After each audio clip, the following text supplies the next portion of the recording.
Altratus, Altres, cela signifie « pour notre survie » dans le langage gélosien du livre de la création, écrit par l'Écho, le dernier de la race des Manias.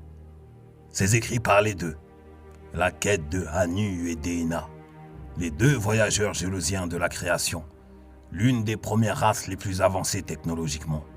Ce couple était les premiers aventuriers à être allés jusqu'à l'orée de la galaxie.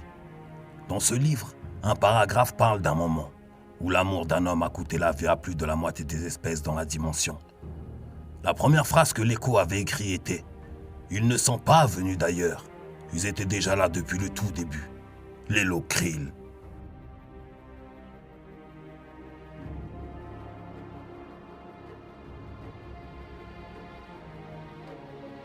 10 millions d'années après la création, une graine venue d'ailleurs apparut dans notre dimension. Pas par le fruit du hasard, mais intentionnellement. Cette chose envoyée volontairement, fragile de la taille d'un épi de maïs, s'échoua sur un monde et s'enfonça dans la terre attendant la pluie et les nutriments pour germer. Lorsque la première pousse fut visible, la chose prit vie, se nourrissant de tout. Le carbone organique des êtres vivants et l'énergie pure étaient ses mets favoris. Allons jusqu'à dévorer ce monde, ses lunes et au-delà de ce système solaire stellaire pour devenir un arbre majestueux, gigantesque, aux branches qui s'étendaient sur plusieurs années-lumière. Presque arrivé au terme de sa croissance, les sources d'énergie se tarifirent, n'ayant plus rien à dévorer autour de lui, mais voulant par-dessus tout survivre au niveau de son tronc. 2 bourgeons fleurirent et devinrent 2 fruits qui mûrirent. D'une couleur marron foncé, sombre tachetée de taches blanches, fumante, bouillonnante, d'une énergie accumulée depuis des millions d'années. Elle possédait une peau au relief accidenté, avec des petits cratères parcourus par des sortes de grosses veines sanguines qui semblaient gonflées par la chaleur. Ces fruits étaient le résultat d'un appétit insatiable, noir et destructeur.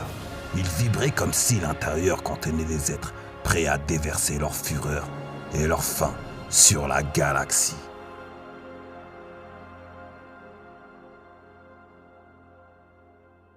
Quand l'un d'eux se détacha et partit dans une direction, le second se détacha aussi et partit à l'opposé. Et la chose, cette graine, cet arbre gigantesque qui avait vécu et dévoré tant de monde, se dégradant en particules d'étoiles, ne laissant aucune trace de son existence. Seul le néant causé par sa voracité subsista. Le premier fruit partit en direction du centre de la galaxie et se mit à contaminer les mondes sur son passage, déversant des nuées de parasites infectieux qui décimèrent les populations sans aucune pitié. Après des milliers de carnages astral, par la suite une terraformation était exécutée. Les parasites prenaient possession du monde. Ils évoluaient et repartaient pour un nouvel assaut, car ils étaient les enfants du fruit et la voracité de l'arbre. Les peuples les plus réticents à la contamination voyaient leur monde privé d'atmosphère, balayé par les sursauts gamma émis par le fruit. La galaxie était sujet à un mal, une gangrène, qui allait changer à jamais sa tranquillité. Le second fruit sortit de la galaxie et finit dans le vide intersidéral. Ne pouvant se nourrir, il rétrécit et devint un astre gelé, qui se mit à dériver vers l'inconnu. Anu et Deina, dans leur voyage, avaient cartographié les différentes régions à l'aide d'un sonar ultra puissant. Dans leur retour pour Gélos, ils s'aperçurent que des étoiles avaient disparu et que des astres avaient changé de place. Soudain, l'ordinateur de bord se mit à capter des fréquences radio bizarres, comme des directives données par une armée qui combattait une menace. Des appels de secours qui provenaient de plusieurs mondes affluaient vers eux. Plus loin, ils virent un spectacle incroyable. La race des Sénés qui combattait des centaines de vaisseaux semblables à des insectes géants aux tentacules gigantesques, faits d'amas de chair. Certaines de ces tentacules tiraient des rayons d'énergie sur la flotte Sénée, et d'autres relâchaient des parasites propulsés par un gaz énergétique de couleur vert, qui se fixait sur la coque des navires Sénés et explosait au moment opportun. Cette menace voulait détruire leur monde. Les Sénés étaient une race de guerriers fiers et très avancés technologiquement. Ils combattaient avec honneur. et prirent le dessus sur leurs adversaires, jusqu'à l'arrivée du fruit. La première vague cachait une seconde encore plus nombreuse. Les Sénés durent battre en retraite et abandonner leur planète aux envahisseurs. L'alerte fut donnée à tous les peuples avancés de la galaxie. L'union des forces était nécessaire ou tout serait perdu.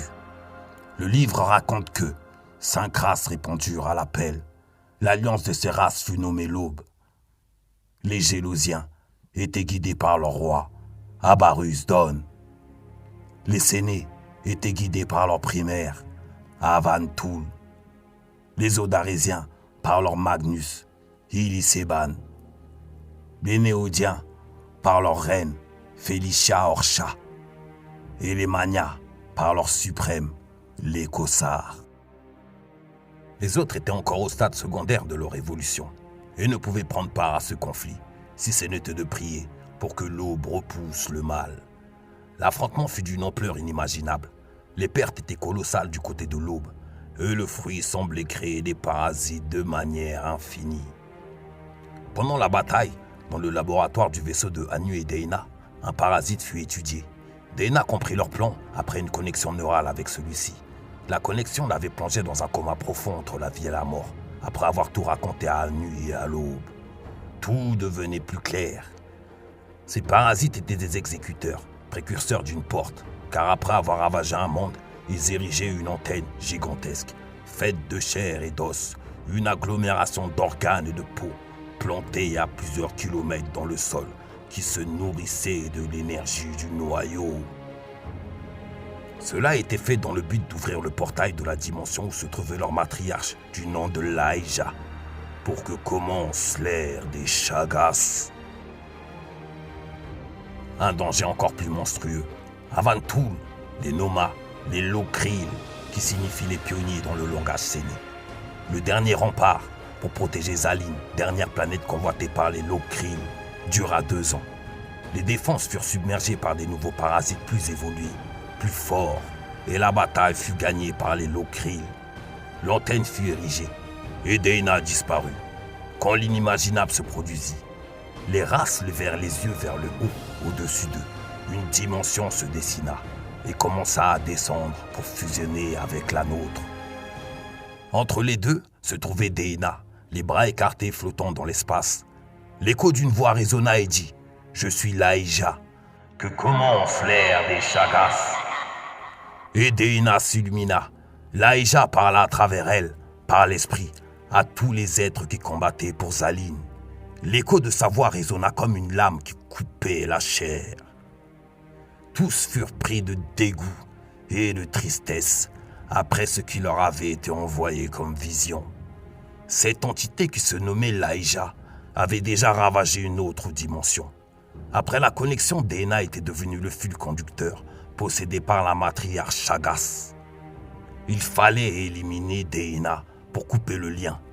Anus supplia à Abarus Don et aux autres rois s'ils pouvaient le faire, car son amour devait être effacé par lui. La reine Felicia Orcha refusa. Le temps était contre eux. Elle ordonna un tir, et Anus s'interposa avec son vaisseau entre le tir et Deina. Il mourut, et le temps fut écoulé. Des guerriers humanoïdes Chagas et autres formes monstrueuses se téléportèrent dans les différents mondes, semant la destruction et l'horreur en éliminant les espèces et les populations. Tout était perdu. Les 2 dimensions commençaient à fusionner quand le roi Avantul dit à son général, le Denetan. Le général lui dit « Oui, mon roi ». Il envoya un message à l'Alliance et leur dit qu'il leur restait une dernière carte à jouer et demanda à toute la flotte de le suivre pour lui ouvrir un couloir jusqu'à la planète Séné. Le Denetan, l'argile nucléaire, est un métal liquide très épais. Détenue en secret par les Sénés, elle peut prendre la forme d'une arme, imaginez. Mais que par le sang et la volonté de la descendance du roi Toul l'unique. Ce métal se trouve en grande quantité dans les profondeurs de Séné, un secret bien gardé. Le sang du roi crée l'osmose avec la planète et maintient le Denetan en sous-sol. Après être rentré dans les catacombes de son château en ruine, Avan posa la main sur une stèle de marbre rayé et envoya un message à son fils. Il lui dit « Ni, toi mon enfant, survis, deviens le nouveau roi, et recréer notre empire et sa gloire.